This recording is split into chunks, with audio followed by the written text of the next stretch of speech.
สบายดีทุกคนมาพ่อกับ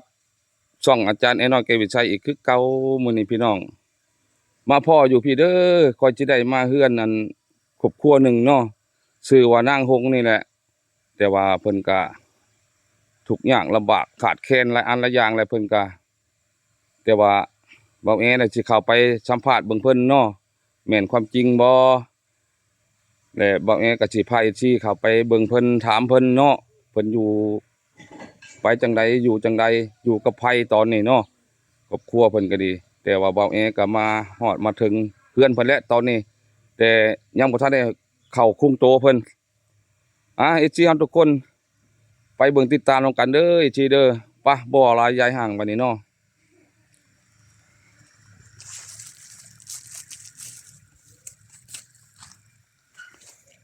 อยู่เฮือนเนาะสบายดีโดยนี่บ่เฮือนนั่นน้องหงน่ะโดยยันว่าไปหาเครื่องข่ายของขายได้ซะเนาะล้างสิไปทันที่ไปโดยนี่แหละได้แนวมาฝากลูกขอบใจลูกอ่ะอันยอมมือนมมือเอาขอบใจผู้ใหญ่ใจบุญในลูกขอบใจเด้อผู้ใหญ่ใจบุญที่ซื้อมาให้คอยจ้ะโดยอันคอยคิดว่าย่านบ่ครบเจ้าฉันดอกมาก็ครบจุบเจือบ่ครบแล้วสิไปโดย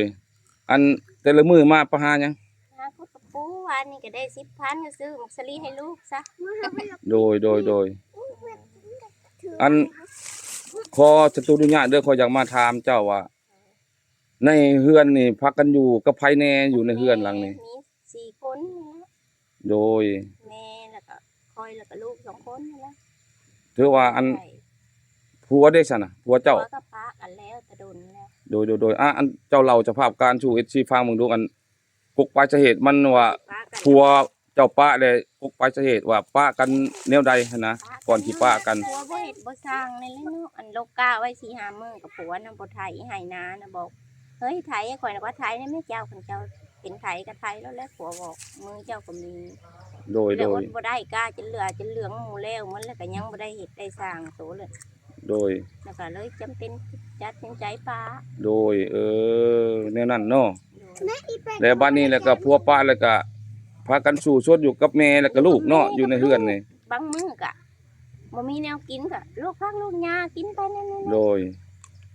งานเฮ็ดก็หาเฮ็ดหาฮ้อนไปนั่นโดยอัน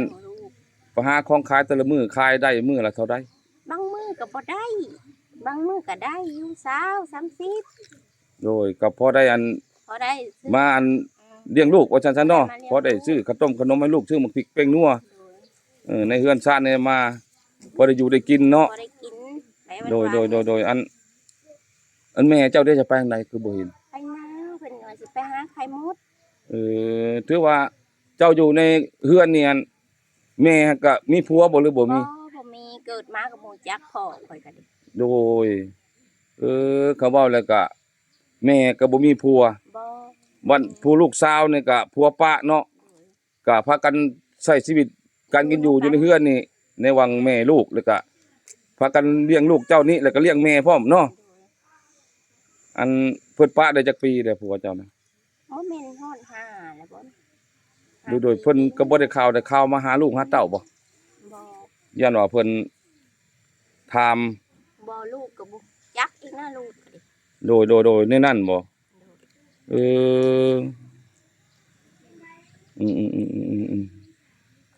บ่จักแต่ย่าแต่พ่อบ่จักบ่ฮู้โดยอันขอจตุญญาณอันอยากขึ้นเบิ่งเรือนเบิ่งหยังก็ได้อยู่บ่ขึ้นรถนะโดยไปเจ้าพาข้อยขึ้นไป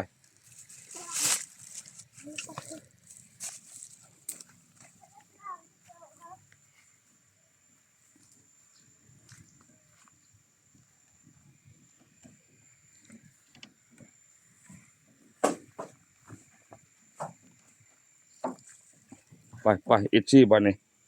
ขึ้นเบิ่งทั้งเฮือนเพิ่นว่านี่อุ้ย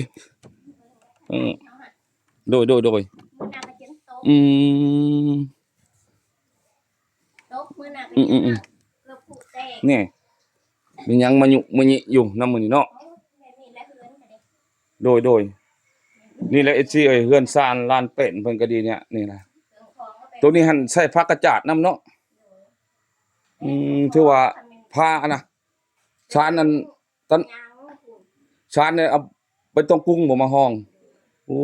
ยถือว่ามันเพ่หมดเลยเด้ ย เนาะ กมาแล้วก็หัวเด้นี่นี่ก็หัวลูก โดย ลูกมาแล้วนี่ก็พระเข้ามานี่ก็เปียกหมด นี่น่ะมีดบอดกินมันแล้วบ่อันใบตองกุ้งนี่ก็ดิ เลี้ยงหน้าผานี่ก็ เบิ่งดูนี่ ว่าอันนั้นก็ปวงยังกินเลยเป็น โดย แผ่นสองแผ่นนะ โดยนี่แหละเพื่อนซ่านเพิ่นก็ดีพี่น้อง FC ทุกคนเอ้ยนี่ก็แต่ว่ามุงสังกะสีอยู่หักแต่ว่ามีบนลุบนหัวเด้ๆๆเห็นบ่ FC นี่ บอลนี่ก็หัว คือปึ้งอยู่หั่นนี่ล่ะ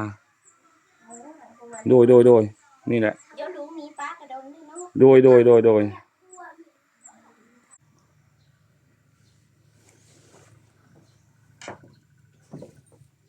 อย่าไปพอก็จะเข้ากล้องนำโอเคได้ลูกอันคือคอยในอยากมาถามเจ้าเนาะคือว่า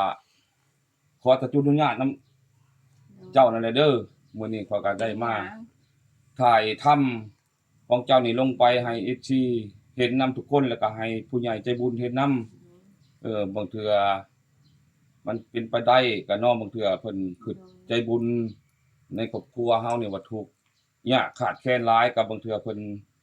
มีอันแนวซอยก็มีนะคำถามบ่ได้ก็บ่ให้ว่ากันเด้อน้อง ได้ เด้อ ก็บ่เป็นหยัง โดย เพิ่นให้ก็เอาเพิ่นกิน โดย เพิ่นให้ก็ดี และขอยอยากถามเจ้าหั่นปีนี้เข้าได้เท่าใดปีนี้ ได้19ซอง ได้19สอบ โดยแต่วันเฮ็ดไร่เฮ็ดนาได้ซะอัน จ้างหวานเอ้ยน้องและเฮ็ดปีนี้ก็เฮือนหลังนี่เด้ โดย เพิ่นไปไถให้ โดย นาซิบให้น่ะก็ให้เพิ่น300,000คงได้จ้างแต่ก่อนแล้วเขาบ่ไถให้ได้เอาเงินไป โดย หมพระเจ้าบ่ไถให้ โดยได้19สอบเนาะ ได้19 ถือว่า กินไปก็อยากหมดแน่เนาะ อยากหมดจัก โดย กุ้ม โดย อยู่กับอันผู้นี้บ่เป็นอัน น้อง น้อง เพิ่ ผู้ นเป็นเอื้อย นั้นเป็นเอื้อยเนาะ โดย โอ้ยผู้นี้เป็นตาหักตาแพงผู้ลูกปล่อยอยู่พาแม่สู่ชนเด้อลูกเด้ออยู่นำแม่เด้อ นั่นแหละก็ตามให้อีหลาใหญ่ไว้ ไปกินน้ำลูกแล้วลังเทื่อน่ะเฮ็ดเวียง โดยเจ้าว่าไปโดดสู่ FC ฟัง แม่ก็ นี่ ไม่เท่าน่ะไป โดย ยกกาดำนาเขาก็ไปหาเก็บเฮ็ดเก็บพรเลยจะแขกสิเอามื้อใด โดย เป็น โด ห่วย งอยู่เป็นห่วงลูกเอา โดย เฮ็นะลูกเก็บมาแล้วก็กินเฮ็ดหอนขอนฟาง อืม ได้กินน้ำเขาแล้วมันออกแล้วก็ไปหาเลาะเก็บนี่เอ้ยถ้าเฮาไปหาเก็บเฮ็ดคนเด้อ แต่ละมื้อก็บ่ได้อยู่เลยเนาะ บ่ได้อยู่ ไปหาเนาะ ไปหา กับเฮาอยู่เพิ่น อยู่ มันเพิ่นบ่มีเงินมีทองกันลูกเฮาเพิ่นยังบ่ทันใหญ่เนาะ เสียค่าเพิ่ บาง นค่าไฟ โดยบางเทื่อ เมืองเพิ่นเก็บหัดเก็บนี่ เห็นเขาเจ้ามาขายหันขายนี่เบิดลูกเบิดอยากแน่ มันได้ แน่ กิน เนาะ ลูกออกไปอยู่ไห้อยู่นาลังเถื่อ โดย กินข้าวต้มขนมซะไป โดย ไปดูลูกหลายผัดลังเถื่อก็ติดหนี้เอา โดย บ่เฮาติดได้ก็เพิ่นก็ให้ติดบ่ติดบ่ได้ก็คือว่า โดยโอ้ยเนาะแน่ๆก็ตาม โดย มีแต่พากันสู่ชนลูก สู้ บ่แล้วให้อีหลาเฮียนบ่ บ่ได้เรียน ยังบ่ได้เฮียนบ่แล้วเฮียนเด้อลูกเด้อ โดย เด้อลูกเฮียนพอได้มีระดับความรู้พอได้อันซอยแม่มาแหละเด้อเป็นเจ้าเป็นนายโดยนี่แหละความมันเพิ่นลำบาก FC ทุกคนเลยถือว่าเพิ่นก็ได้มีลูก2คนก็ลูกหญิงหมดนะเพิ่นก็ดีมีแต่ผู้หญิงถือว่าเพิ่นก็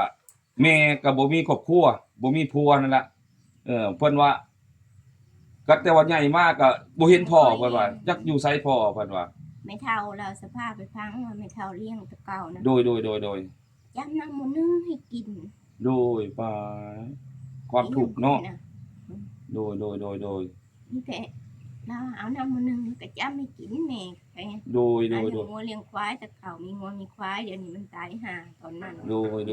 คือเลี้ยงงัวเราเลี้ยงงัวพระเจ้างัว2ตัว อันงัวก็รับเลี้ยงเขาซ้ำอีกแม่นบ่ โดย โดย ของเอกเนี่ยมันตายหมด โดยอันควายดิ ก็บ่มี บ่มีเนาะ บ่มีความ เขามีแต่รถเนาะรถไทยก็บ่เป็นขับเนาะ บ่เป็น คือว่าแหละ ก็แบบนี้แล้วก็ยืงมัน อันรถนี่บ่แม่นแต่ลุงยั่งบ่แล แต่ลุ เนาะ งยังพุ่นไม้ โดย แต่ลุงยังเห็นบ่หั่น โดย แก่เอาไปทิ่มก็จนทันได้สิ้น โดย ลุงว่าเอาสิเตาเกยนี้ โดย อัน ก็เลยบ่ได้ แต่ โซก่อน ข้อยอยากถามอันคือน้องนี่แหละ สมมุติว่าในครอบครัวเฮานี่เจ้าต้องการอันใด เพิ่นให้หยังก็เอาบ่จักพัดเว้า สมมุติว่าอันการที่ขาดแคลนอยู่ในเฮือนเฮา ได้ ตัวใดอันขาดหลายกว่าหมู่ว่าสิ่งที่เฮาอยากได้มาหมุนใช้ในครอบครัวเฮาตัวที่นำใช้เฮาเองนั่นแหละ ทำเป็นไปได้เถอะอยากให้ปลุกตุบน้อยให้เสาก็มีแหละพอได้ส้นยามลมมาแล้วก็อุ้มลูกลงแล้วบ่กล้าอยู่เติมตำแล้วฝนตกลมมาแล้วก็ โดย ลังเทื่อกับแม่อุ้มผู้นี้เองก็อุ้มมาผู้นี้ก็ลงไปส้นอยู่นี่ในรถนี่ โดย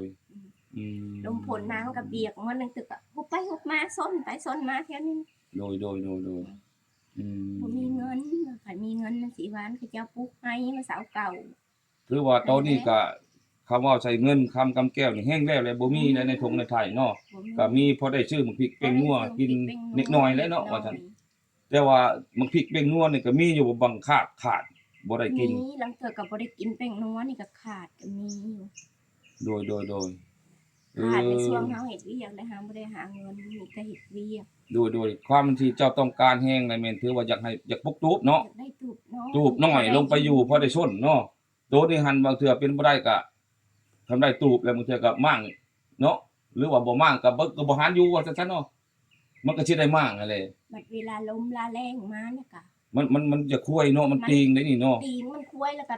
สังกะสีนี่ก็เติมตำแล้วแถวนี่ก็คือมันสิปืดนี่แหละ โดยเขาเว้าแล้วมันดอนหมดเลยเนาะเขาว่า แล้วเทนี่ก็หัว นี่แหละนี่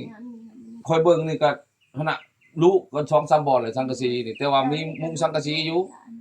บ่อนมันดีบ่อนมันบ่ดีก็มันปุกปึ้งอยู่ก็สิแม่นความอยู่ดอกคอยเบิ่งนี่นะ มาพระมาแล้วก็อุ้มหลังเถื่อกับแม่ว่ากูอุ้มบ่ได้มองมือแล้วก็เจ็บแม่ก็อยู่บ่ดีอยู่เนาะบ่มีเงินมีคำไปหาหมอแล้วก็ โดย ทั้งมือก็จะลุกบ่จะได้เลื่อนลูก ไว้แม่บ่ เลื่อนไป ถือว่าแม่ก็มีพญาติอยู่เนาะ มีพญาธิอยู่ ครับ เลื่อน ก็เราก็บ่ได้อยู่เราออกนาบ่ตอนนี้ ออกนาออกไปหาหมดแดง บ่ได้ไปหาหมอเบิ่งบ่ บ่มีเงินบ่ได้ไปหาหยังหลังมือแล้ว โดย บ่จะได้มันหันก็ซื้อยาน้ำห้านก็จักมากิน บ่ได้บรรเทาไว้ ลูกเอ้ยกูอุ้มบ่ได้แล้วก็อุ้มผู้นี้ลงไปส่งให้แล้วแล้วก็ขึ้นมาอุ้มเอาอันนี้แหละหมู่ โอ้ ว่าเฮ็ดห่างเฮ็ดเพียงกว่าพอได้ซุนมัน ก็ลำบากนํพวกเจ้าอยู่ฟังเจ้าเว้านี่ก็ค่อยก็เจ้าเว้าให้อาการแนวนี้ค่อยก็ภูมิอกภูมิใจนำเลย ก็จนเว้าน้ำเจ้าบ่อยากได้เลยข้อยก็ดีเขาเว้าแล้วมันเขาเว้าแล้วกัน ในนาคำใต้เฮานี่ก็เรียกว่าครอบครัวนี่ก็ขาดแคลนหลายทุกสิ่งทุกอย่างหนึ่งมาก็ผู้ลูกก็ผัวป้าผู้แม่ก็บ่มีผัวบ้านนี้แล้วก็เบิดมีหลานอีก2คนอีกบ้านนี้ เครื่องใช้เครื่องซอยก็สำ FC เห็นนี่เล็กอีกข่าวกับตะลุง โดย อีกนี่จ้ะ โดย นี่ค่ะแล้วอีกตัวนี้ก็ดี อืม นี่เห็นว่ามีหัวกาดเอาจนไม่เอา น่ะปวดเพิ่นกับไผใหม่นำเลยได้พี่น้องเอ้ยพวกปวดนึ่งเข่าเพิ่นถือว่าที่ต้องการแห้งในแม่นอยากได้จูบเนาะลงไปพอได้ชนกับลูกกับแม่โดยข้อยก็สิปรึกษานำมันทั้ง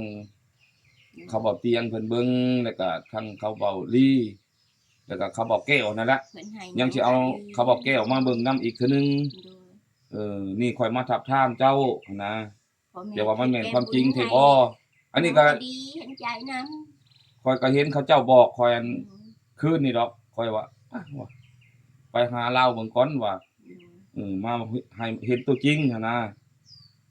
ะเขามาเห็นตัวจริงแล้วก็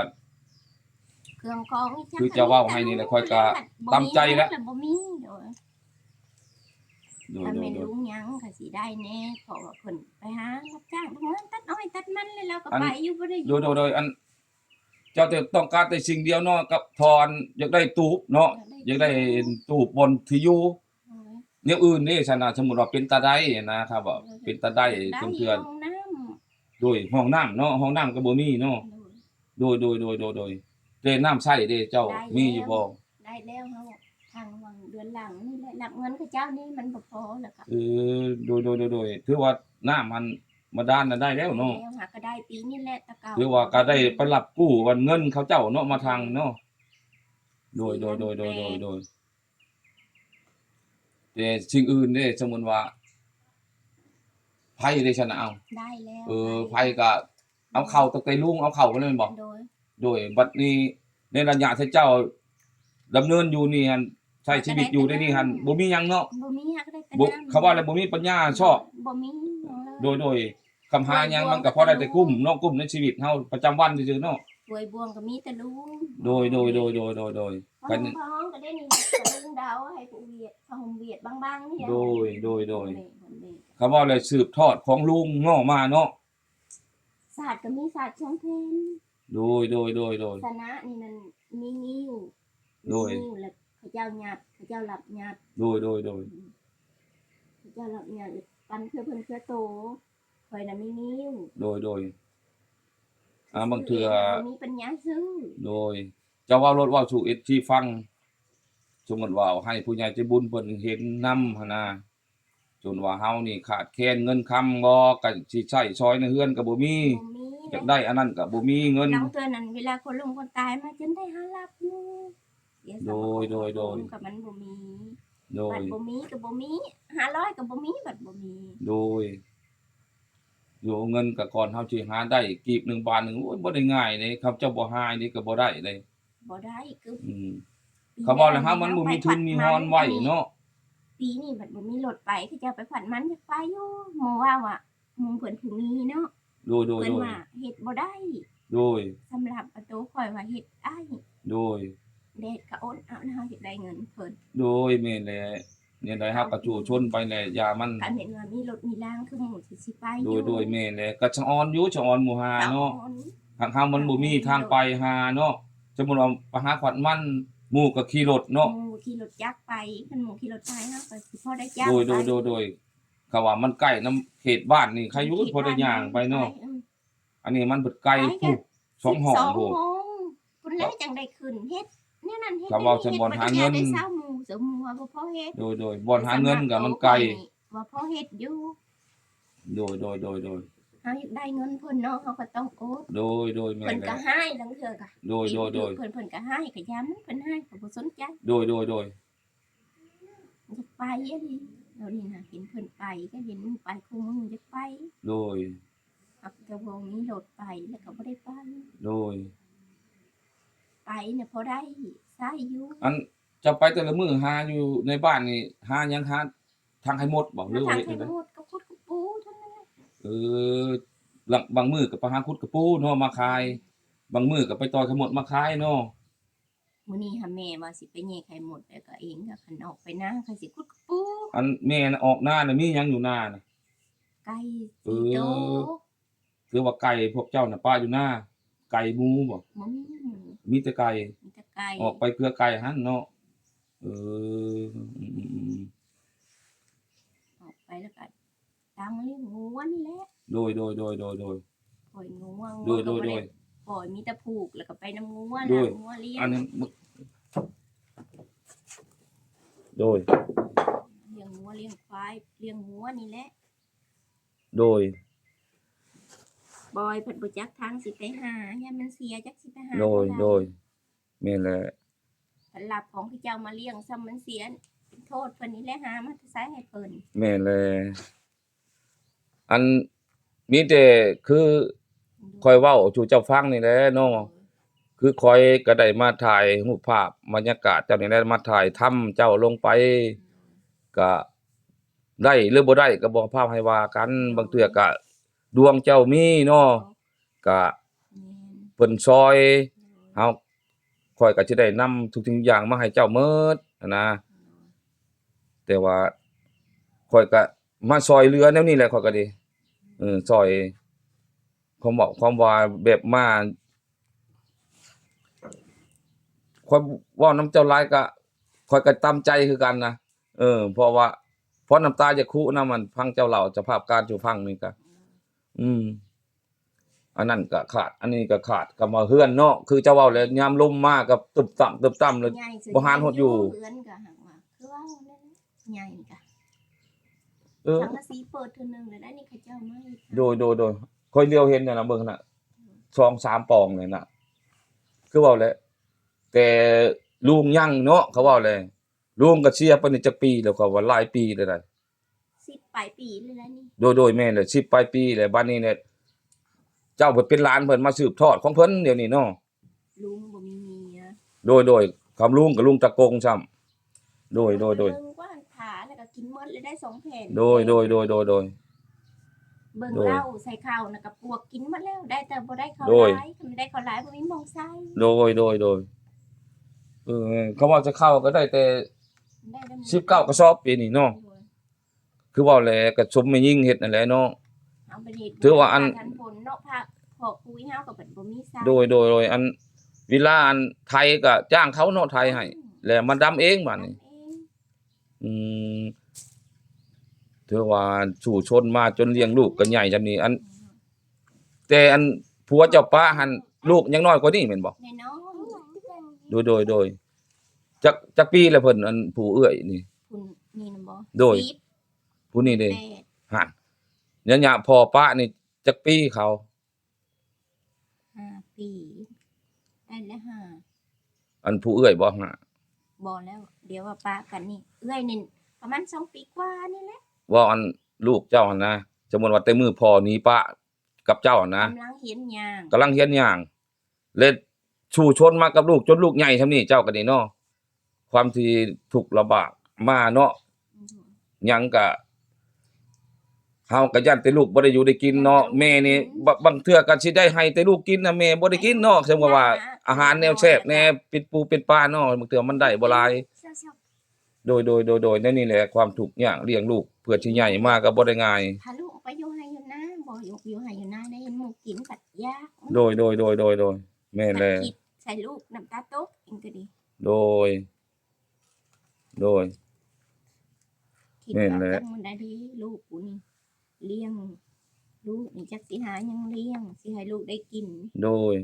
เดือนหนึ่งเทื่อหนึ่งยังบ่อยากได้กินข้าวต้มขนม โดย กินแต่แบบของอยู่ของกินปู ก็ ปลาตั้งแต่เขาเจ้าขายซื้อ ได้เงินนะคะ คือเว้าแหละเนาะคือเจ้าเว้าแหละสมมุติว่า เขามาขายข้าวต้มกับนมเนาะก็ลูกเบิ่งอยู่ เบิ่ง บัดบ่มีเงินนั่นน่ะ บ่มีเงินคันถึกผู้ใดว่าติดหนี้ได้เนาะเจ้าว่าติดหนี้เอาถ้า โดย ไเงินจังไง โดย ก็ติดหนี้เอา มีแต่ทางเขาอีหลาเนี่ยเด้อตั้งใจเรียนเด้อลูกเด้อจักหน่อยเด้อเรียนหนังสือเก่งๆแล้วก็แล้วให้ใหญ่มาเรียนหนังสือเก่งแล้วก็ไปเป็นเจ้าเป็นนายก็พอได้อันเลี้ยงแม่เด้อลูกเด้อ คันเครื่องนุ่งของถือซื้อบ่ได้ซื้อดอกเลยน้องทิ่มให้ ก็เว้าใส่ นุ่งไป โดย เรือนหลังนี่แหละเขาเจ้าทิ่มให้ โดย สิ่งเถียงก็เขาเจ้ามาตะเวียงเครื่องลูกอะ โดย เก่าเพิ่นแต่ใหม่เฮาเนาะ